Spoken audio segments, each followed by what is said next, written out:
Tenth के mathematics में तुम लोगों का चल रहा है रियल नंबर, और रियल नंबर का वास्तव में यह क्वेश्चन लगातार कई वर्षों से पूछा जाता रहा है, बोर्ड एग्जाम हो या कोई भी एग्जाम हो।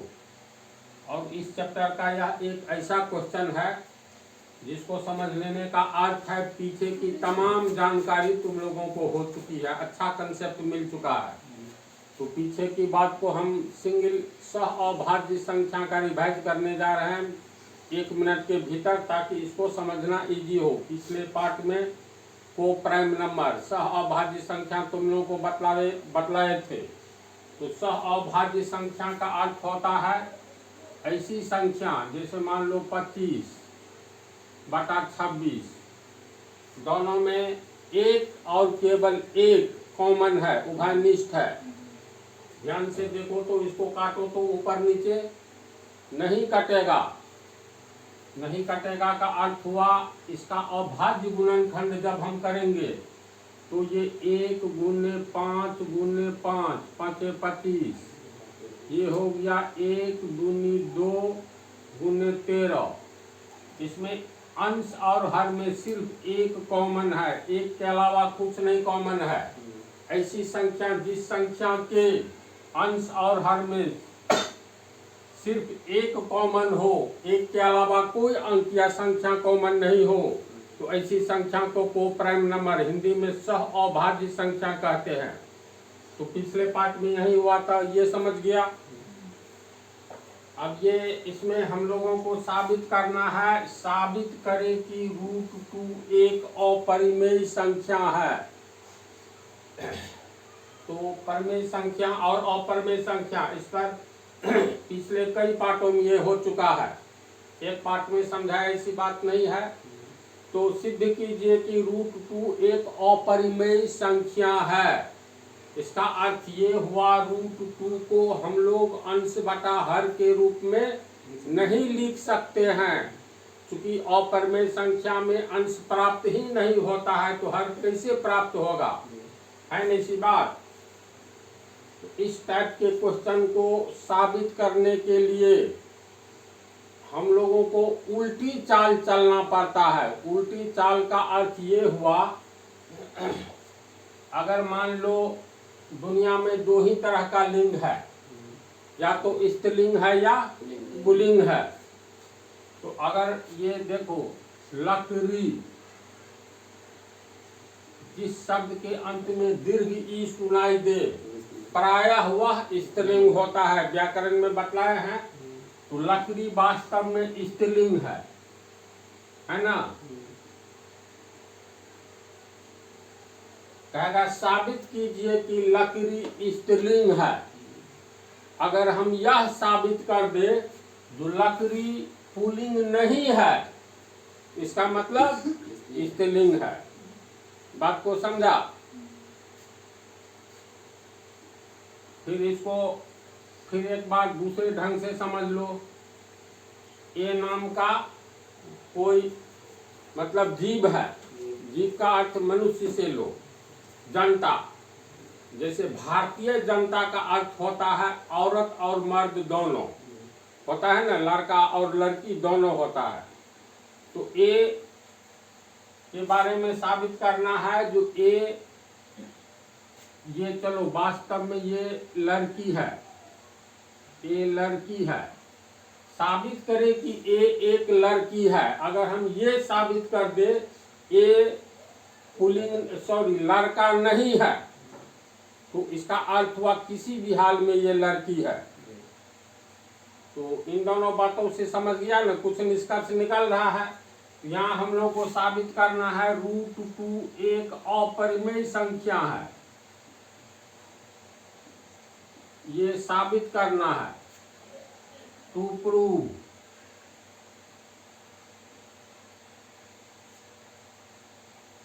तो संख्याएं तो 2 ही तरह की होती है, या तो परिमेय संख्या या अपरिमेय संख्या, और दोनों संख्याओं को मिला करके, दोनों संख्याओं को जब मिला देते हैं तो दोनों का नाम हो जाता है वास्तविक संख्या। यानी संख्याएं 2 तरह की होती है, एक वास्तविक एक काल्पनिक। बतलाए हैं तो काल्पनिक को 10th तक भुला जाओ, पढ़ना ही नहीं है तो सिर्फ वास्तविक संख्या की बात करोगे तो वास्तविक संख्या दो तरह के होते हैं, पहला परमेय, दूसरा अपरमेय, रेशनल एंड इरेशनल। तो हम लोग मान लेते हैं ये साबित करना है √2 एक अपरमेय संख्या है, ये साबित करना है। हम लोग √2 को संख्या दो तरह का होता है, जैसे फिर परमेय अपरमेय। तो अगर हम लोग ये साबित कर दे कि √2 परमेय संख्या नहीं है, इसका मतलब हुआ √2 एक अपरमेय संख्या है। जैसे ये साबित कर दे, साबित करना है लकड़ी स्त्रीलिंग है, अगर ये साबित कर दे कि लकड़ी पुल्लिंग नहीं है, यानी पुल्लिंग नहीं है, इसका मतलब स्त्रीलिंग है। इसी तरह साबित करना है √2 एक अपरिमेय संख्या है, ये साबित करना है। अगर हम लोग यह साबित कर दे जो √2 परिमेय संख्या नहीं है, इसका मतलब अपरिमेय संख्या है। समझ गया?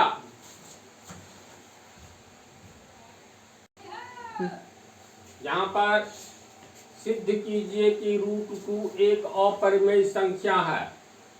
हम लोग उल्टा मान करके चलेंगे। √2 एक परिमेय संख्या है, समझा?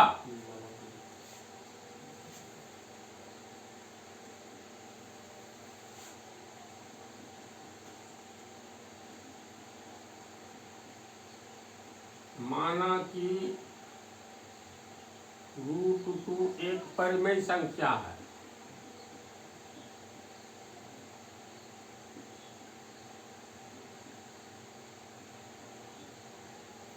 जैसे माना कि लकड़ी पुल्लिंग है तो स्त्रीलिंग साबित करना है। तो माना कि लकड़ी पुल्लिंग है। उसी तरह माना कि √2 एक परिमेय संख्या है। तो परिमेय संख्या को हम लोग अंश बटा हर के रूप में लिख सकते हैं, जहां पर अंश और हर दोनों पूर्ण अंक यानी पूर्णांक होना चाहिए, हर शून्य नहीं होना चाहिए, है ना ऐसी बात। तो ऐसी स्थिति में √2 एक परिमेय संख्या है तो इसको हम लोग अंश बटा हर के रूप में लिख सकते हैं। तो √2 बराबर अंश बटा हर। अंश को कुछ मान लो, हर को भी किताब में P और Q दिया रहता है, कोई जरूरी नहीं है P Q, A बटा B, B बटा C, C बटा D, जो इच्छा हो। तो चलो हम लोग मान लेते हैं M बटा N। अंश हो गया M, हर हो गया N, जहां पर ये दोनों पूर्णांक है ना, तथा N का मान शून्य नहीं होना चाहिए। ये भी लिखना ही पड़ता है, जहां M एवं N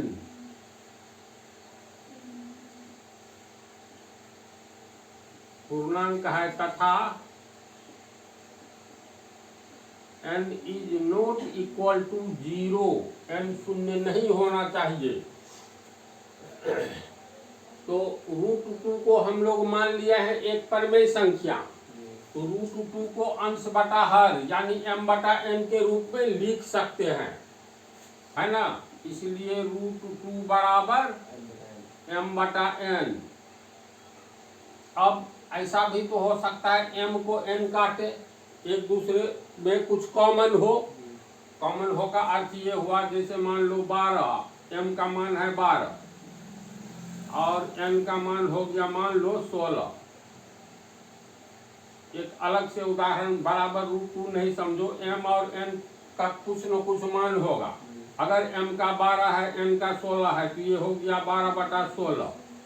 अब ऊपर नीचे काटेंगे तो ये किससे कटेगा? 2 से, 6 दूनी 12, 8 दूनी 16, फिर कटेगा 3 दूनी 6, 4 दूनी 8। अंत में अब देख रहे हैं नहीं कटेगा, तो 3 बटा 4 के रूप में आ गया। तो 3 बटा 4 के रूप में आ गया। इसका मतलब 12 और 16 ये दोनों में कुछ न कुछ कॉमन संख्या है। गुणनखंड जब करेंगे, जिसको काट करके अंत में, जैसे 12 बटा 16, 1 दूनी 2 दूनी 4 तिया 12, 1 दूनी 2 दूनी 4 दूनी 8 दूनी 16। अब देखो एक तो है ही, उभयनिष्ठ में तुमको दोनों ऊपर नीचे कॉमन क्या क्या है, 2 1, इसके बाद ये 2, यानी इतना हो गया कॉमन, और ये सब कट करके अंत में 3, नीचे में बच गया 2 दूनी 4। अब एक के अलावा ऊपर नीचे कुछ कॉमन नहीं है, इसका मतलब 12/16 को हम लोग को प्राइम नंबर में बदल दिए हैं, अर्थात सह अभाज्य संख्या में बदल दिए हैं। तो अगर m और n में कुछ कॉमन है, जैसे 12 और 16 में कॉमन हो गया 2 दूनी 4, 2 दूनी 4, यानी 4 ऊपर नीचे कॉमन है, जिसको हम लोग काट देते हैं। तो मान लो m और n में कोई न कोई ऐसा मान लेते कुछ कॉमन हो, इट में भी पॉसिबल संभव है। तो ऐसी स्थिति में दोनों अंश और हर में कॉमन संख्या को काटने के बाद कुछ न कुछ बचेगा। जैसे 12/16 को काटे तो ये आ गया रिजल्ट 3/4। तो इसी तरह m और n को कॉमन संख्या में कॉमन संख्या निकालने के बाद देखो यहाँ m और n के अभाज्य गुणनखंड, m और n का अभाज्य गुणनखंड करेंगे। अभाज्य गुणनखंड के कॉमन संख्या को काटने के बाद, ऊपर नीचे अभी उदाहरण दिया ना, कॉमन संख्या को काटने के बाद हमें सह अभाज्य संख्या को प्राइम नंबर प्राप्त होगा।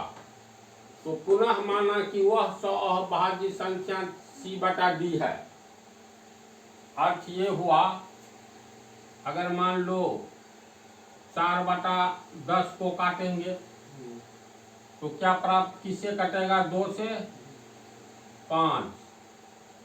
तो 2 और 5 में सिर्फ एक कॉमन है, ऊपर नीचे एक के अलावा कुछ कॉमन नहीं है।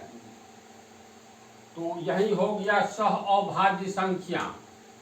तो 4/10 को काटने के बाद हम लोग लिखेंगे 2/5। तो इसी तरह √2 बराबर m/n है। तो m/n में यानी 4/10 में इसको काटने के बाद ऊपर नीचे जो कॉमन संख्या है उसको काट देंगे, तब जो रिजल्ट आएगा तो कुछ न कुछ बचेगा। जैसे यहाँ पर 2/5, बात को समझ रहा है, तो हम लोग लिख सकते हैं तो √2 बराबर m/n, m और n को काटने के बाद, जैसे 4 और 10 को काटने के बाद रिजल्ट आया 2/5। तो इसी तरह m और n में कॉमन संख्या को काटने के बाद रिजल्ट कुछ न कुछ आएगा। तो मान लिया वह रिजल्ट है c/d। ठीक है, इसको हम लोग समीकरण 1 मान ले, आगे में काम आएगा।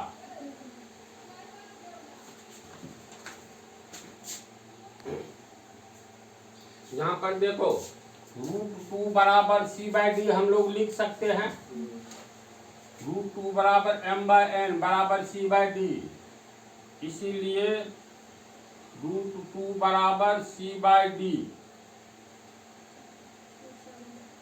बराबर के पहले जो काम करेंगे बराबर के आगे भी वही काम करेंगे। तो बराबर के पहले स्क्वायर कर देंगे, तो √2 का स्क्वायर, तो बराबर के आगे c/d का भी स्क्वायर होगा।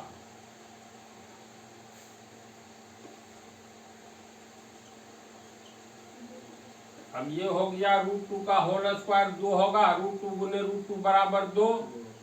c/d का क्या होगा, c²/d²। अब तिरछा गुना करेंगे तो 2d² बराबर c², इसलिए d² बराबर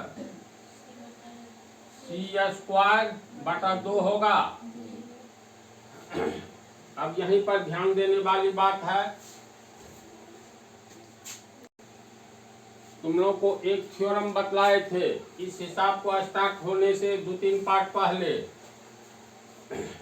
यहाँ पर दिया हुआ है, यानी d² बराबर c²/2 तुम लोग को बतलाए थे। जैसे मान लो कोई संख्या है, मान लो 3 कोई संख्या है, तो 3 अगर 9 को विभाजित करेगा, वास्तव में कर रहा है, 3 अगर 9 को विभाजित करेगा तो 3 9 स्क्वायर को भी विभाजित करेगा। करेगा, ये हुआ 3 9 को कैसे विभाजित करेगा, तो 9 में 3 से भाग देंगे 3। तो थ्योरम ये है, उदाहरण के रूप में हम समझा रहे हैं। थ्योरम ये है 3 9 को अगर विभाजित करेगा तो यही 3 9 स्क्वायर को भी विभाजित करेगा। करेगा, 9 स्क्वायर को तोड़ेंगे तो कितना होगा, 9 गुने 9 होगा ना। अब 3 से भाग दो, 3 तिया 9 9 तिया 27 रिजल्ट आएगा। यानी 3 अगर 9 को विभाजित करेगा तो 3 9 स्क्वायर को भी विभाजित करेगा। अगर मान लो कोई संख्या 5 है, 5 15 को विभाजित करेगा, कर रहा है 5 या 15, तो यही 5 15 स्क्वायर को भी विभाजित करेगा। पक्का करेगा, शंका नहीं ना है। तो अब इस 5 को मान लो x, 15 को मान लो y। तो इसका अर्थ हुआ अगर x y को विभाजित करेगा, यानी 5 15 को विभाजित करेगा तो x y स्क्वायर को भी विभाजित करेगा। बात एक ही है। तो यहाँ पर डी स्क्वायर बराबर है सी स्क्वायर बटा 2। इसका मतलब सी स्क्वायर को ये 2 विभाजित कर रहा है। कर रहा है निजी, यानी यहाँ पर 5 15 के स्क्वायर को, 5 जो है 15 के स्क्वायर को विभाजित कर रहा है। विभाजित कर रहा है मतलब बटा में है 5 है, यानी ये बटा में 15 स्क्वायर बटा 5, यानी ये 5 15 को विभाजित कर रहा है, तो यही 5 15 स्क्वायर को भी विभाजित कर रहा है। तो ये 2 सी स्क्वायर को विभाजित कर रहा है, तो इसका मतलब ये 2 सी को भी विभाजित करेगा। इसको फिर यहाँ पर समझ लो, ये 5 15 स्क्वायर को विभाजित कर रहा है, तो यही 5 15 को भी विभाजित करेगा। एक बार सीधा एक बार उल्टा, दोनों बात को समझो। ये 5 15 स्क्वायर को विभाजित कर रहा है, 15 गुने 15 बटा 5, 5 दिया 15, 15 दिया 45, विभाजित करके 45 आया। तो 5 15 स्क्वायर को विभाजित कर रहा है, तो यही 5 15 को भी विभाजित करेगा। तो ये 2 सी स्क्वायर को विभाजित कर रहा है, इसका मतलब 2 सी को भी विभाजित करेगा। समझ गया?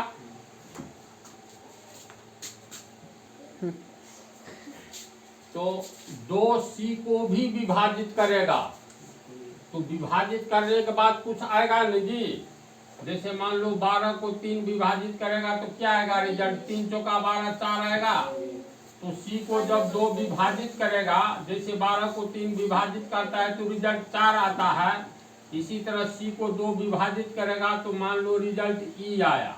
कुछ भी मान सकते हैं, ई एफ जी, जो इच्छा हो।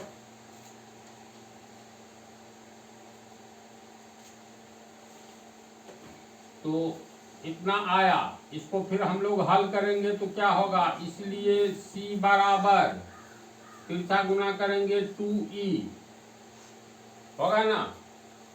यहाँ पर देखो, हम लोग इसको समीकरण 1 माने थे, इसको नहीं मान करके m और n में उभयनिष्ठ अंक को काटेंगे तो हम लोगों को प्राप्त हुआ c/d।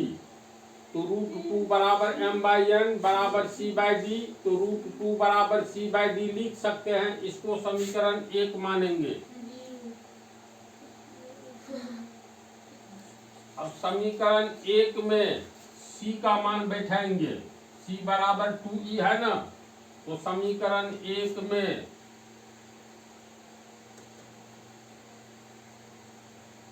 c का मान रखने पर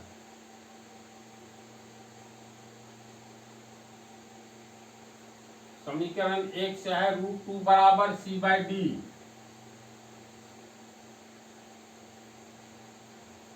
तो c बराबर 2e, तो 2e बटा d, और √2 बराबर 2e बटा डी, दोनों ओर स्क्वायर कर देंगे तो √2 का स्क्वायर बराबर 2 दूनी 4 ई स्क्वायर डी स्क्वायर होगा ना। √2 का स्क्वायर हो गया 2, 2 बराबर 4 ई स्क्वायर बटा डी स्क्वायर। इसके बाद तिरछा गुना करेंगे तो क्या होगा 2d स्क्वायर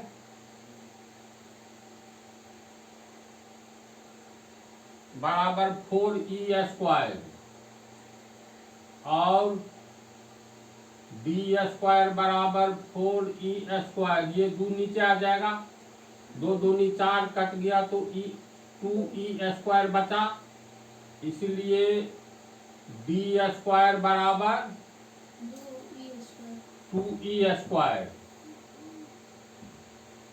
2e स्क्वायर को पहले हम लोग लिख सकते हैं ना, 2e स्क्वायर बराबर डी स्क्वायर, 2e स्क्वायर बराबर डी स्क्वायर, इसलिए e स्क्वायर बराबर डी स्क्वायर बटा 2 कितना होगा।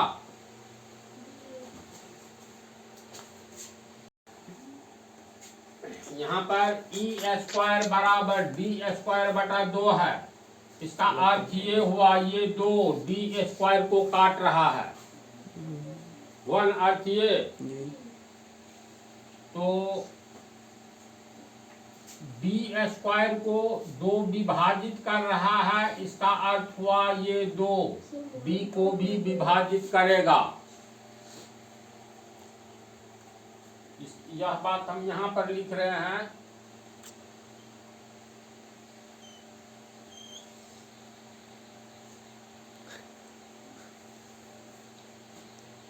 दो डी स्क्वायर को विभाजित करता है।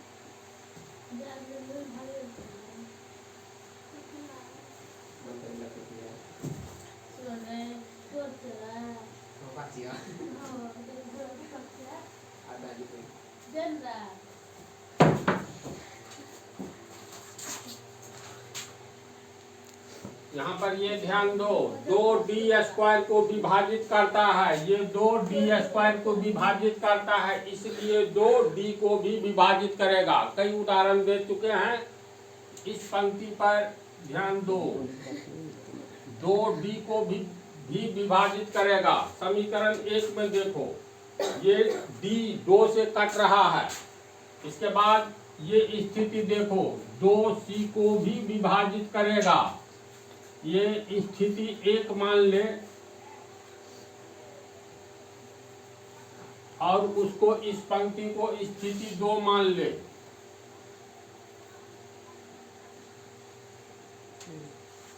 तो स्थिति 1 2c को भी विभाजित करेगा।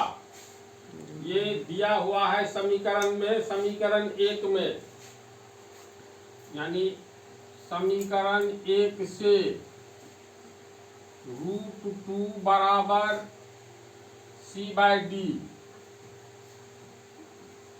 यहाँ पर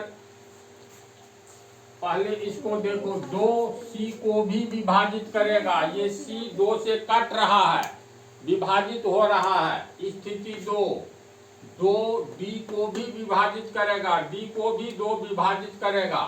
इसका मतलब है जैसे मान लो 8 है और यहाँ 6 है, तो 2 8 को भी विभाजित करेगा और 2 6 को भी विभाजित करेगा। वास्तव में करेगा, 2 से काटेंगे तो 4 दूनी 8, 2 से काटेंगे 3 दूनी 6। इसका अर्थ है C और D में, यानी 8 और 6 में 2 कॉमन है। कैसे? तो 2 चौका 8 और 2 तिया 6। देखो तो ये 2 कॉमन है, 2 8 में भी कॉमन है और 2 6 में भी कॉमन है। तो इसका अर्थ हुआ जब 2 C को भी काटेगा और 2 D को भी काटेगा, तो ये तो कैसी बात हो गई जबकि हम लोग C बटा D को असहभाज्य संख्या बना दिए हैं, यानी एक के अलावा इसमें कुछ कॉमन ही नहीं है। फिर यहाँ से 2 कैसे कॉमन हो गया? अगर हम लोग मान लो 15/17, इसको मान लेते हैं 15×5 = 75, इसको 17×5 = 85। 75 और 85 को काटेंगे, 5 से काटेंगे तो कितना होगा? 15×5 = 75, 5 से काटेंगे 17×5 = 85। जबकि दोनों को हम लोग ऊपर नीचे कॉमन अंक काट करके ये असहभाज्य संख्या बना दिए हैं, जिसमें मात्र क्या कॉमन है? इसमें एक के अलावा कुछ नहीं कॉमन है। देख लो, 1 या 3×5 = 15, ये हो गया 1 × 17। एक के अलावा कोई दूसरी संख्या कॉमन है? नहीं है, इसलिए यह असहभाज्य संख्या है। तो ये C/D, ये C/D m/n को हम लोग काटे थे कॉमन संख्या से, तो प्राप्त हुआ था m/n को काट करके C/D। C/D एक असहभाज्य संख्या हो गया जिसमें ऊपर नीचे एक कॉमन है। तो इसी को बढ़ाते गए आगे तो पता चला जो C को 2 काट रहा है और D को भी 2 काट रहा है। जब ये अभाज्य संख्या है, 15/17 अभाज्य संख्या है, तो 2 तो नहीं इसको काटेगा दोनों को, लेकिन यह इसको C/D को हम लोग असहभाज्य संख्या को प्राइम नंबर में बदल दिए। फिर यहाँ पता चलता है जो नहीं, ऊपर नीचे 2 कॉमन बच रहा है। ये तो विरोधाभास पैदा करता है। तो यहाँ पर कंफ्यूजन पैदा होता है। C/D में एक के अलावा यहाँ पर कुछ भी कॉमन नहीं है। C/D में उभयनिष्ठ संख्या काट दिए, इसीलिए ये को प्राइम नंबर असहभाज्य संख्या हो गया। और फिर आगे की ओर हम लोग हिसाब को बढ़ाते गए तो पता चला अभी C और D में ऊपर नीचे 2 कॉमन है, एक के अलावा 2 भी कॉमन है। ये तो ऐसी बात हो गई जो 15/17 75/85 को काट करके लाए तो 15/17, इसमें एक के अलावा कुछ नहीं कॉमन है। इसको फिर आगे की ओर बढ़ाते गए तो पता चला 15 और 17 में 2 कॉमन है, नहीं ना है। तो ये तो कंफ्यूजन पैदा करता है। ये कंफ्यूजन इसलिए पैदा हुआ क्योंकि हम लोग शुरू में ही गलत मान लिए, माना कि √2 एक परिमेय संख्या है, यहीं से गलत मानना शुरू किए, इसीलिए अंत में गलत आंसर आया। इसका अर्थ है ये √2 एक परिमेय संख्या नहीं है, अर्थात अपरिमेय संख्या है, अपरिमेय संख्या है। कहानी खत्म होती है। इसको तू लोग समझा? यस। तो इसको तू लोग, इसमें कुछ और लिखना है, ये हम लिख देते हैं। तो यहाँ पर देखो लिख दिया, स्थिति 1 एवं 2 से स्पष्ट है। बतला ही दिए 1 और 2 से कि C/D के अभाज्य गुणनखंड में, C/D के अभाज्य गुणनखंड में एक के अलावा 2 भी कॉमन है। हाँ, लेकिन समीकरण 1 के अनुसार, ये समीकरण 1 जो है इसके अनुसार C/D अभाज्य संख्या है। यह विरोधाभास इसलिए पैदा होता है क्योंकि शुरू में हमने √2 को एक परिमेय संख्या मान लिए हैं। शुरू में मान लिए, इसीलिए ना एक ही सवाल का 2 आंसर अलग अलग आ गया। तो इसका अर्थ है शुरू में ही हमने गलती की। तो शुरू में मान लिए √2 एक परिमेय संख्या है, इसी गलती के कारण एक हिसाब का 2 रिजल्ट आया, यानी एक क्वेश्चन का 2 आंसर। तो अतः √2 एक परिमेय नहीं बल्कि अपरिमेय संख्या है। शुरू में ही बतला दिए थे। लकड़ी स्त्रीलिंग है, साबित करना है लकड़ी स्त्रीलिंग है। हम लोग उल्टा साबित कर देंगे। अगर लकड़ी माना कि लकड़ी पुल्लिंग है, अंत में साबित हो जाएगा लकड़ी पुल्लिंग नहीं है, तो इसका मतलब स्त्रीलिंग है। तो यही साबित हो गया √2 परिमेय संख्या नहीं है, तो है क्या? अपरिमेय संख्या है। इस टाइप का और भी हिसाब है अभी आगे में, तो इस पार्ट में ये प्रॉब्लम को मत रहने दो।